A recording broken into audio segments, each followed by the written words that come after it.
La oscuridad en el sanatorio de los tuberculosos de Sierra Espuña.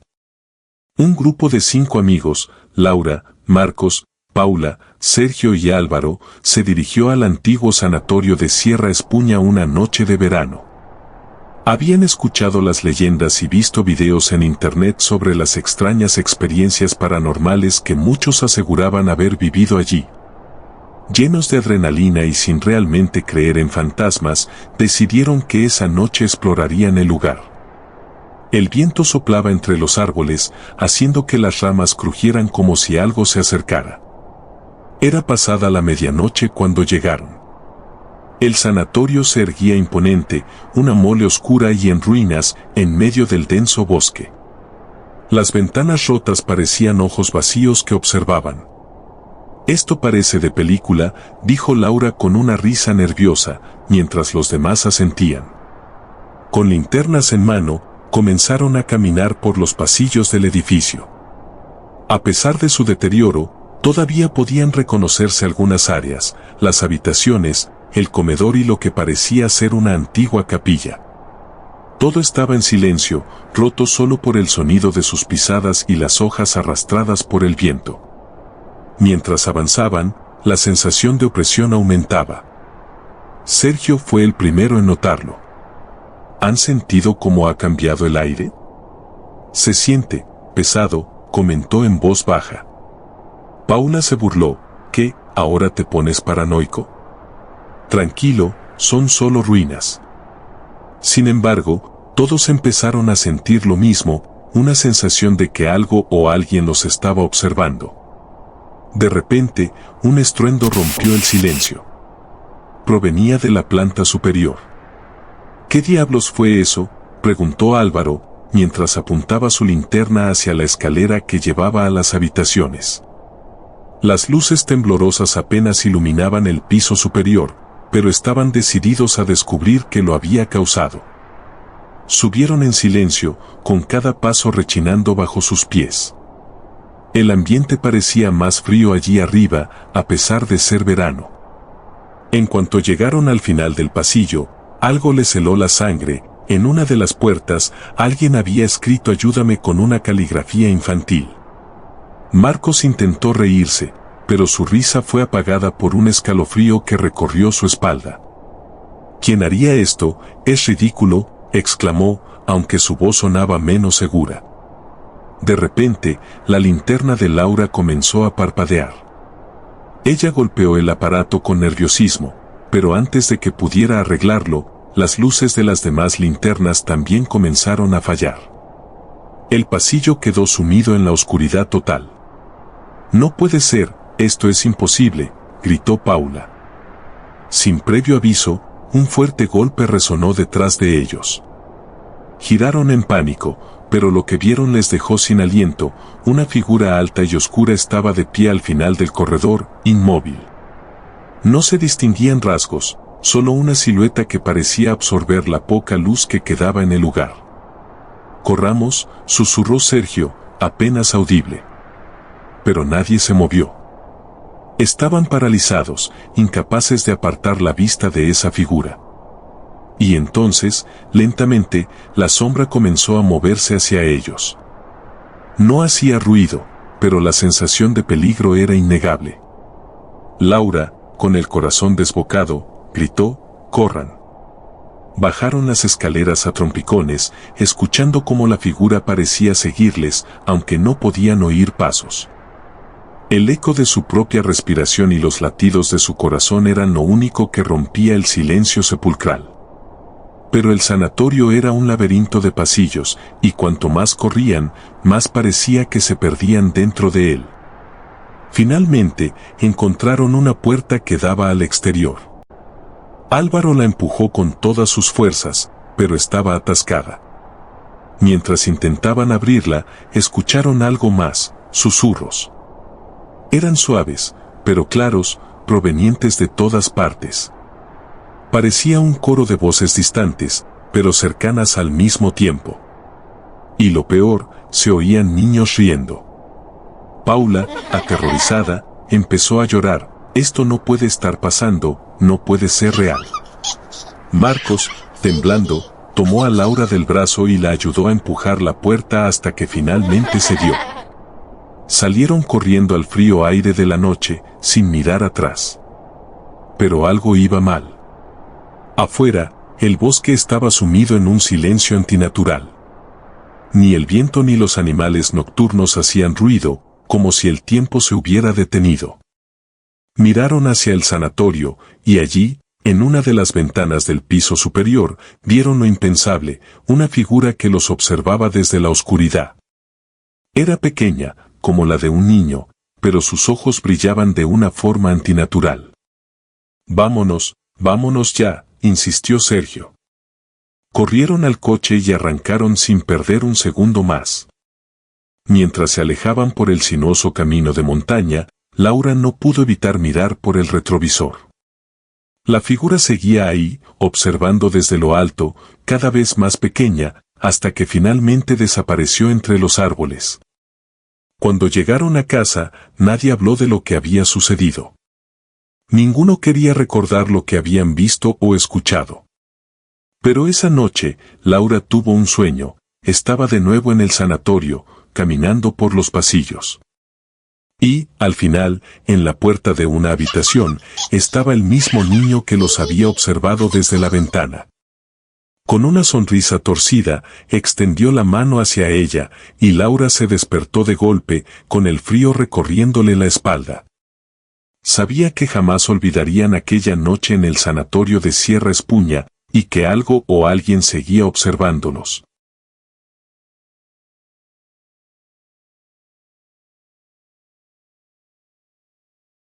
La noche en el sanatorio Durán. Ana y Luis habían escuchado todo tipo de historias sobre el sanatorio Durán, aquel antiguo hospital en lo alto de las montañas de Cartago. Decidieron que sería emocionante visitarlo de noche, sin más compañía que sus linternas y la bruma que envolvía las ruinas. Era un reto, un poco de aventura. Nada que temer. Llegaron cerca de la medianoche. La niebla se arremolinaba alrededor del edificio abandonado, cubriendo parcialmente las paredes corroídas y las ventanas rotas. «Parece más pequeño de lo que pensaba», dijo Luis mientras sostenía la linterna y caminaban hacia la entrada. Pero Ana, de pie junto a él, se quedó en silencio. Algo en la atmósfera del lugar la inquietaba profundamente. Una vez dentro, la oscuridad era casi impenetrable, excepto por los débiles haces de luz que proyectaban sus linternas sobre los grafitis y escombros esparcidos por el suelo. A cada paso, el eco de sus botas resonaba por los pasillos vacíos, creando un silencio que parecía tragarse el sonido. El ala pediátrica les atraía de manera mórbida, sabían que ahí se concentraban las historias más perturbadoras. Entraron en una sala donde las camas oxidadas permanecían aún alineadas, como si esperaran a los niños que alguna vez lucharon por sus vidas. La temperatura en esa parte del sanatorio era inexplicablemente más baja. «Hace frío aquí», susurró Ana, abrazándose. Entonces, lo escucharon, risas de niños. Primero suaves, lejanas, pero luego más claras, como si provinieran de algún lugar entre las camas. Luis intentó hacer una broma, algo para quitar tensión al momento, pero su voz apenas salió. El aire se había vuelto denso, y una sensación de estar siendo observados creció en ambos. «Vamos a otro lado», sugirió Ana, sintiéndose repentinamente atrapada en ese lugar. Pero cuando se giraron para salir, notaron algo que no habían visto al entrar, una figura al fondo del pasillo, inmóvil, cubierta por lo que parecía ser una túnica vieja. Era alta y vestía como una monja. Luis congeló la mirada en la figura. «Debe ser alguien más jugando a lo mismo que nosotros, ¿no?». Aunque intentaba sonar convincente, ni él mismo creía lo que decía. La monja no se movía, solo permanecía de pie, inmóvil. Decidieron alejarse de ella y seguir explorando, pero el aire se sentía pesado, casi irrespirable. Conforme avanzaban por otro pasillo, una tos seca y persistente rompió el silencio. Luis detuvo la marcha, buscando con la luz de su linterna. No había nadie. Ana, asustada, intentó tomar su mano. Luis, salgamos de aquí, ya, dijo, temblando. Justo cuando estaban por regresar a la entrada, una puerta a su lado se cerró de golpe, sin que nadie la tocara. Los pasos, esos malditos pasos, comenzaron a sonar desde el pasillo detrás de ellos. Cada vez más fuertes, más cercanos. La figura de la monja había desaparecido, pero sabían que no estaban solos. De repente, la linterna de Luis comenzó a fallar. El foco parpadeaba, y en el parpadeo vieron algo aún peor. Sombras pequeñas, moviéndose rápido, como si corrieran alrededor de ellos. Las risas de los niños regresaron, pero esta vez no eran risas de juego, sino de algo retorcido, algo que no pertenecía al mundo de los vivos. La desesperación los dominó. Luis intentó abrir la puerta principal, pero estaba completamente atascada. Ana gritó, pidiendo ayuda, pero su voz parecía ahogada por la misma neblina que envolvía el sanatorio. Los pasos se acercaban más y más. Y entonces, en el último momento de lucidez, Ana lo vio, un médico con mascarilla, flotando al final del pasillo, observándolos como si estuviera a punto de comenzar una operación. Sus ojos brillaban con una luz extraña, y la figura comenzó a moverse hacia ellos. Ana y Luis finalmente consiguieron forzar la puerta y salir corriendo del lugar, sin mirar atrás. Con el corazón a punto de estallar, subieron al coche y se alejaron del sanatorio sin decir una sola palabra más. Pero mientras descendían por la serpenteante carretera, Ana miró por el retrovisor. Allí, en la entrada del sanatorio, seguía la monja, mirándolos, junto a las pequeñas sombras de los niños, observándolos partir en silencio.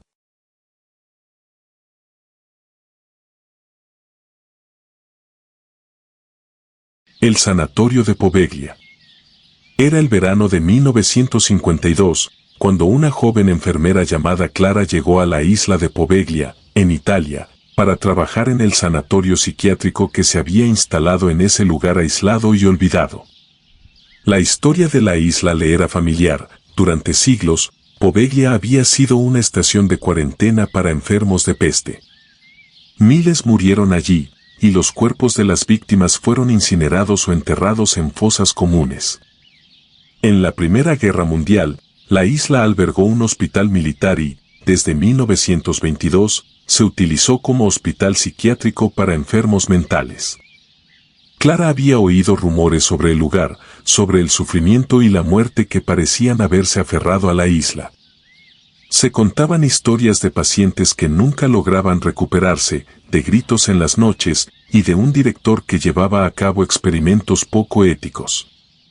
Pero Clara, pragmática y dedicada a su profesión, desestimó esas habladurías, considerando que eran solo supersticiones alimentadas por el miedo. Primeras noches en Poveglia. Desde el momento en que Clara puso pie en la isla, un escalofrío recorrió su cuerpo. La brisa marina traía consigo un olor acre, como a cenizas húmedas y algo más, algo difícil de describir pero profundamente perturbador. El sanatorio, con sus muros desgastados y ventanas cubiertas de polvo, parecía retener cada grito, cada alarido que había presenciado a lo largo de los años. Los primeros días, Clara se dedicó a sus tareas con profesionalismo.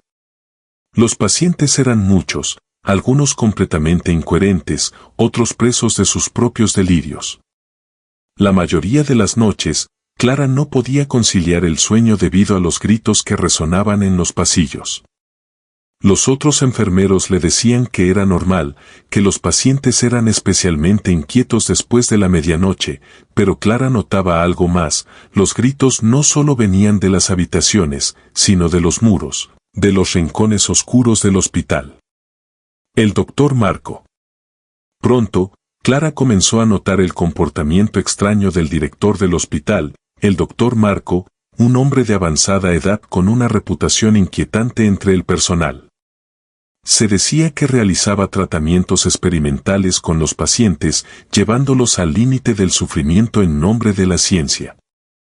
Se le acusaba de practicar lobotomías y terapias de choque sin anestesia, métodos que muchos consideraban inhumanos, pero que en ese tiempo eran difíciles de cuestionar. Una noche, Clara escuchó los pasos del doctor Marco mientras recorría los pasillos. Su figura encorvada se movía de manera errática. Algo en él la inquietaba profundamente. Sabía que se encerraba en su laboratorio, un lugar al que nadie más tenía acceso, donde supuestamente realizaba sus experimentos. El paciente de la habitación 13. Un paciente en particular llamó la atención de Clara, un hombre que apenas hablaba, recluido en la habitación 13. Los otros enfermeros decían que lo evitara, que aquel hombre estaba completamente loco, pero Clara no podía ignorar la mirada desesperada en sus ojos. Un día, mientras le tomaba el pulso, él le susurró algo que la dejó helada: el doctor no busca curarnos, quiere atraparnos aquí, para siempre. Esas palabras se le quedaron grabadas en la mente. La noche del terror. Todo llegó a su punto más oscuro una noche lluviosa, cuando el generador del sanatorio falló y las luces se apagaron en toda la isla. Clara, que estaba de guardia, intentó mantener la calma, pero un murmullo constante empezó a llenar los pasillos. Las voces de los pacientes no eran lo que más le inquietaba, era el sonido de otras voces, voces que parecían surgir de las paredes, de los suelos, de las sombras. Decidió revisar el ala norte del hospital, donde el doctor Marco solía pasar las noches. Al acercarse a su oficina, escuchó un sonido extraño, como un llanto, pero no era humano. El eco la condujo al sótano, donde encontró la puerta del laboratorio entreabierta. Contra su mejor juicio, entró. Dentro, vio algo que la dejó paralizada. En el centro de la habitación había una mesa de operaciones oxidada, y sobre ella, lo que parecía ser el cuerpo de un paciente. Pero lo que la aterrorizó no fue el cuerpo en sí, sino la figura del doctor Marco, que estaba de pie junto a la mesa, murmurando en una lengua desconocida. A su alrededor, las sombras parecían moverse de manera autónoma, formando figuras que susurraban y se retorcían. Clara intentó retroceder, pero tropezó con algo en el suelo. Eran más cuerpos. Cuerpos de pacientes que parecían haber sido sometidos a torturas inimaginables. En ese momento, comprendió que el doctor no solo experimentaba con los vivos, también trataba de comunicarse con los muertos. El escape. Antes de que pudiera reaccionar, Clara sintió una mano fría agarrar su muñeca. Era el paciente de la habitación 13, que de alguna manera había escapado. Sus ojos estaban llenos de pánico. «Tenemos que salir de aquí», le dijo con voz entrecortada. Sin pensarlo dos veces, Clara lo siguió mientras corrían por los pasillos oscuros. Detrás de ellos, los gritos del doctor Marco y las sombras parecían perseguirlos. Cuando finalmente llegaron al muelle de la isla, la bruma se había levantado y el sonido de las voces fantasmales se hizo más fuerte.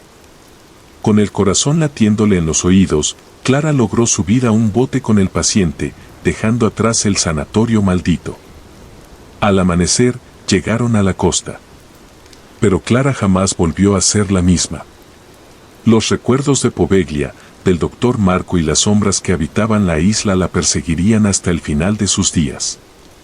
Epílogo. Semanas después, las autoridades encontraron el cuerpo del doctor Marco en el sanatorio, colgado del campanario. Las investigaciones nunca revelaron la verdad sobre lo que ocurría en Poveglia, pero aquellos que conocían la historia sabían que el mal seguía habitando en la isla. Y algunos decían que, en las noches más oscuras, aún se podía escuchar el